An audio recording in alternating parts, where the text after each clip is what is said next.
नमस्कार दोस्तों, मैं एस्ट्रोलॉजर लोकेश मुखीजा आपका स्वागत करता हूं लर्न एस्ट्रोलॉजी कार्यक्रम में।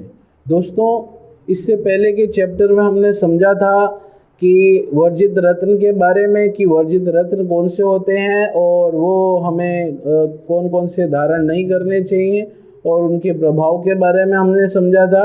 आज आपका मैं भ्रम दूर करने वाला हूँ इस एपिसोड के अंदर कि लोगों के बहुत सारे कमेंट्स आते हैं कि हमें किसी पंडित ने पितृ दोष बताया है। पितृ दोष बताने से हम बहुत परेशान हैं और बहुत किसी का कॉल भी आया था, उन्होंने बताया कि किसी पंडित ने डरा दिया है। तो पहले फ़ोन पे ही मैंने उन्हें बता दिया कि पितृ दोष कुछ होता नहीं है और वो पितृ दोष के नाम पर आपसे पैसे ऐंठना चाहता है। कहीं पर भी ऋषि पराशरी में ये नहीं लिखा हुआ कि पितृदोष होता है। आप अगर कहीं पर भी आप न्यूरोलॉजी के पास भी जाएंगे तो वो भी बताएगा कि पितृदोष कहीं पर भी वर्णित नहीं है, कहीं पर भी लिखा नहीं गया।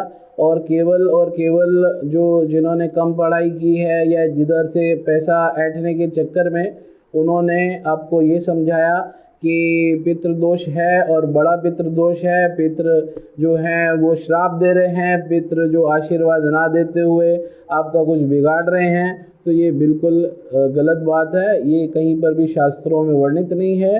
कहीं पर भी शास्त्रों ने जो आपके पूर्वज शरीर छोड़ के चले गए हैं उनके ऊपर ब्लेम नहीं किया है, उनके ऊपर दोष नहीं लगाए हैं। उल्टा ये बताया गया है कि उनका आपको आशीर्वाद हमेशा पूर्ण जिंदगी प्राप्त होता रहता है। जहाँ पर हम पितृपक्ष आता है, जितने भी हमारे हिंदू रीति रिवाज के हिसाब से महीने हैं उन महीनों में एक महीने का नाम होता है पितृपक्ष।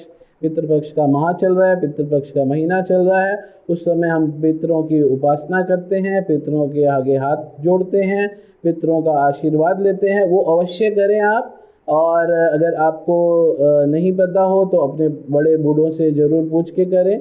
और थोड़े से फूल, थोड़े से चावल एक पंडित को बुला के उसको खाना खिला देना और जो भी आपके पितृ हैं उनके लिए प्रार्थना करना, उनका आशीर्वाद प्राप्त करना। दोस्तों, यही पितृपक्ष की पूजा है। यही आपके अगर किसी कोई पंडित बता रहा है कि दोष है तो यही उसकी पूजा है, दूसरी और कोई पूजा नहीं है, उसका कोई रत्न नहीं है और वो कहीं पर शास्त्र में लिखा भी नहीं गया।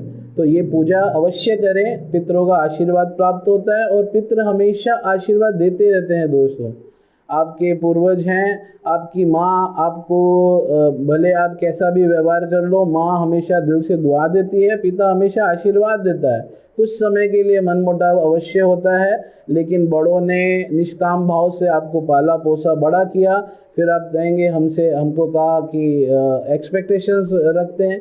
तो दोस्तों, वो एक्सपेक्टेशंस जो होती हैं बड़ों की वो ना के बराबर होती है। वो कभी भी आपसे कोई बिजनेस नहीं कर रहे। बच्चों को पालते हैं, बड़ा करते हैं तो निष्काम भाव से करते हैं। वो कमा के दे, कमा के ना दे, पूरी निष्काम सेवा करते हैं माँ बाप आपके। उसी प्रकार से पितृ भी जो होते हैं वो निष्काम भाव से आपको आशीर्वाद देते हैं। तो इस वहम से, इस पाखंड से आप बाहर निकलिए कि कहीं पर आपको पितृदोष है, कहीं राहु 6, 8, 12 में आ गया है, कोई आपका ग्रह अच्छा खड्डे में चला गया है और उसकी वजह से आपको एक एस्ट्रोलॉजर या आपको एक पंडित जिसने कम पढ़ाई की है वो बता रहा है पितृदोष हो गया आपका, और आप इसमें से बाहर निकलने के लिए इतना पैसा, इतनी दान, इतनी दक्षिणा। तो दोस्तों, इस चीज़ की बिल्कुल भी ज़रूरत नहीं है। आप बिल्कुल भी इस पाखंड के अंदर ना पड़ें। इसके लिए मैं समझा रहा हूँ। कई व्यूअर्स ने मुझे लिखा है कि सर पितृदोष के बारे में बताइए, वो कैसा होता है। 6, 8, 12 में राहु चला गया या फिर आपका लग्न लॉर्ड वहाँ पर प्लेस्ड हो गया तो एक पंडित कह देता है ये पितृदोष हो गया। पितृदोष तो पहली चीज़, दोष तो कहीं पर लिखा ही नहीं गया है, ऋषि पराशरी में कहीं पर भी आया नहीं दोष। वहाँ पर हर जगह योग के बारे में कहा गया है। और आपको मैं बता दूं, बहुत सारे लोग ये भी समझाते हैं कि आपका तो कालसर्प दोष हो गया। तो पहली चीज़ तो योग होता है, दोष होता नहीं। और कालसर्प दोष ये है, अभी के कुछ कैलकुलेशन, अभी के कुछ गणनाओं के अंदर आया है। पिछले आप अगर पुरानी ऋषि पराशरी उठाएंगे, जितनी भी एस्ट्रोलॉजी की बुक्स उठाएंगे तो वहाँ पर कहीं पर भी इसका वर्णन नहीं आया हुआ। हालांकि जितने भी अच्छे एस्ट्रोलॉजर हैं इसको डे बाय डे कुंडली को समझते हुए, प्रैक्टिकल चीज़ों को देखते हुए, लोगों ने इंदिरा गांधी जी की कुंडली उठाई है और राजीव गांधी जी की कुंडली उठाई है, तो वहाँ पर उन्होंने डिफाइन किया है कि इनको काल सर्प था, इसकी वजह से इनके साथ में ऐसा हुआ। तो ये सारी चीज़ें देखकर एक एस्ट्रोलॉजर बताता है, तो वो भी उसके अंदर भी कैंसिलेशंस के पॉइंट होते हैं। अगर कालसर्प दोष भी है तो उसके कैंसिलेशन के पॉइंट होते हैं। अगर आप किसी एस्ट्रोलॉजर से पूछेंगे कि कालसर्प दोष कैसे हुआ, तो उसके अंदर ये ज़रूर पूछिएगा कि राहु और केतु सीधे चलते हैं या उल्टे चलते हैं। तो मैं आपकी नॉलेज के लिए बता दूं, राहु और केतु हमेशा उल्टे चलते हैं, मार्गीय नहीं चलते। विपरीत डायरेक्शन के अंदर राहु और केतु चलते हैं। तो राहु और केतु अगर विपरीत डायरेक्शन के अंदर है और आपका वहाँ पर कोई ग्रह पड़ा है और वो थोड़ा सा भी आगे या पीछे है, तो उसको ज़रूर चेक कर लीजिएगा। कालसर्प दोष के अंदर भी कैंसिलेशन के बहुत सारे पॉइंट होते हैं। एक अंश मात्र से भी आपका कालसर्प दोष कैंसिल भी होता है अगर हम कालसर्प की बात करें, क्योंकि वो अभी की कुछ स्टडीज़ के अंदर कालसर्प दोष का वर्णन है। पुराने जितने भी एस्ट्रोलॉजी के जितने भी हमारे ग्रंथ हैं वहाँ पर कहीं पर भी कालसर्प दोष का वर्णन नहीं है। राहु केतु का अवश्य वर्णन है, लेकिन कालसर्प दोष का वर्णन पूरी तरह से नहीं मिलेगा आपको। तो ये भी स्टडी अच्छी मानी गई है, इसके अंदर भी जो रीडिंग है अच्छी मानी गई है। उसके साथ में समझा गया है कालसर्प दोष होने से किसको कितने टाइम में क्या प्रभाव हुआ है, उसको रीड किया हुआ है और उसके अंदर सम्मिलित किया गया है, इस ग्रंथ के अंदर सम्मिलित किया गया है कि कालसर्प दोष कैसे डिफाइंड होगा, और उसके साथ में उसके कैंसिलेशन के पॉइंट भी दोस्तों उसके अंदर डाले गए हैं। तो हमारे लिए ये चीज़ें समझना अति आवश्यक है कि जो हमें एस्ट्रोलॉजर बता रहा है वो सही है या वो सिर्फ पैसा ऐंठने के लिए आपसे बता रहा है। तो अगर ऐसा कुछ है तो वहीं पर उस चीज़ को छोड़ दें। अगर आप पूर्वजों के लिए कुछ करना चाहते हैं तो किसी गरीब को दान दें, जिसका घर ना हो ऐसे लोगों को आप दान दें, क्योंकि राहु और केतु का घर नहीं होता। तो राहु और केतु के जितने भी 12 भाव हैं, 12 आप राशियाँ सब जानते ही होंगे, तो 12 राशियों में कहीं पर भी राहु और केतु की राशि नहीं है और इसी हिसाब से उनका घर भी नहीं है। अगर जिसका घर नहीं होता, जो रोड पे सोते हैं, आप उनकी मदद करेंगे, आप उनको कंबल दे दें, आप उनको कुछ खाने के लिए दे दें, तो मैं गारंटी देता हूँ राहु और केतु आपसे अवश्य प्रसन्न होंगे। मतलब इसमें कोई दो राय नहीं है। अगर आप किसी वजह से पीड़ित हैं और आपको सामने भी वैसा ही कोई व्यक्ति पीड़ित से बाहर निकले, कोई बहुत आपके जीवन में कुछ ऐसा हुआ जिस दौर से आप निकले, उसी दौर से अगर कोई दूसरा व्यक्ति निकल रहा है तो आप हमेशा उस पर सहानुभूति रखेंगे।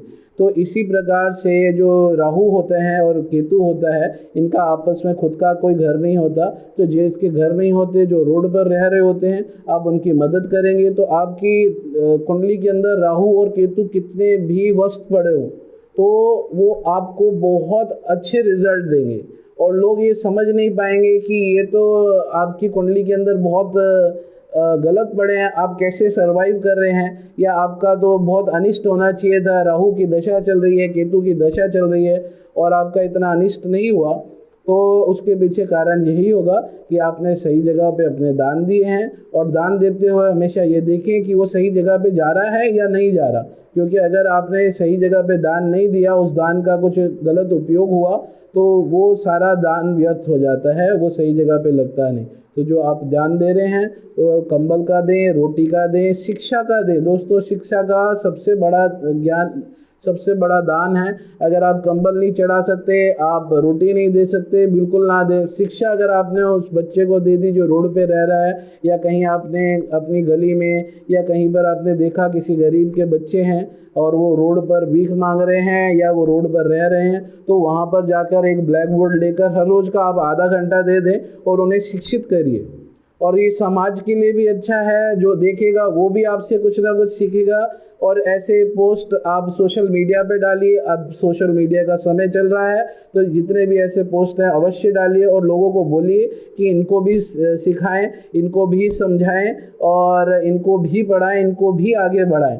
तो अगर आप ऐसा करेंगे तो हमारा समाज अवश्य आगे बढ़ेगा। आप आर्थिक मदद कभी भी कर दें, उनकी आर्थिक मदद कुछ समय तक चल पाएगी, लेकिन शिक्षा की जो मदद होगी वो पूरी ज़िंदगी चलेगी। एक बच्चा अगर रोड पर घूम रहा है, भीख मांग रहा है या वो कुछ बेच रहा है, वो इंग्लिश में बेच रहा है, तो लोगों को अचंभा होगा कि ये इंग्लिश में बेच रहा है, या वो हिंदी के अंदर ही शुद्ध हिंदी में बात कर रहा है, तो सामने वाला बोलेगा यार ये बच्चा तो बहुत शुद्ध हिंदी में बात कर रहा है, तो उसके बारे में जानना चाहेगा, उसकी मदद के लिए कई सारे हाथ आगे आएंगे। तो मेरा उद्देश्य यही है कि अगर आपके पंडित आपको ये समझाता है कि आपकी कुंडली के अंदर कहीं पर पितृदोष है, तो आप बोलिए ठीक है, पितृदोष है, हमें इसका निवारण पता है, आप तुरंत जाएं, कोई गरीब ढूंढें, उनकी मदद करें, जैसी आपकी जेब पॉकेट अलाउ करे वैसी, अगर पॉकेट नहीं भी अलाउ करे उनको शिक्षित कर दें, उन्हें पढ़ा दें, उन्हें कोई काम धंधा सेट करवा दें, जिससे कि पूरी ज़िंदगी